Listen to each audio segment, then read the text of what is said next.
Ayan, ready na. Naubusan ng ano yung isa kong phone. Ito na yung continuation, guys. Ayan o, ready na. Ang sarap.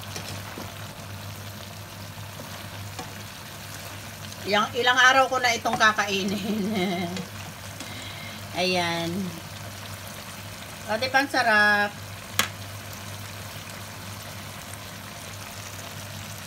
Nakain ba kayo nito, guys? Ayan, ready na. Ayan, malambot na.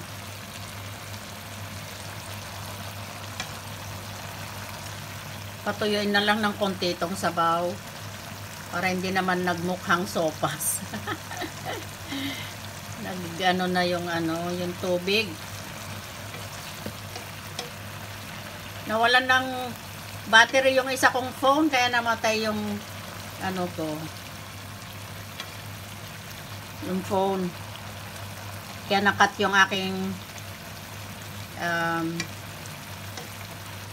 pag video kanina. Kaya ito na part 2 na to, ha. Part 2. Paiigain ko lang ng konti. Tapos yan na. At ito para bukas na siguro ito. Kainin ko with itong dalawa. With fresh kamatis. Yan. Gulang ba kayo niyan, guys? Yan ang binili ng amo ko kanina, kahapon eh. Umalis sila kanina, punta ng China. Sa Sunday na sila babalik. Ayan.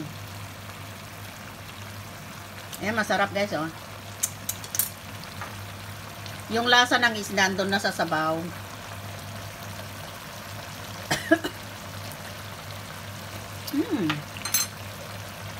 Okay lang yung timpla.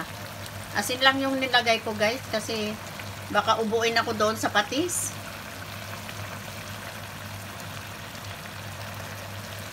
Hindi pa ako pwede sa maalat. Okay na yan, ganyan. Yung lasa nito ay na, punta na doon sa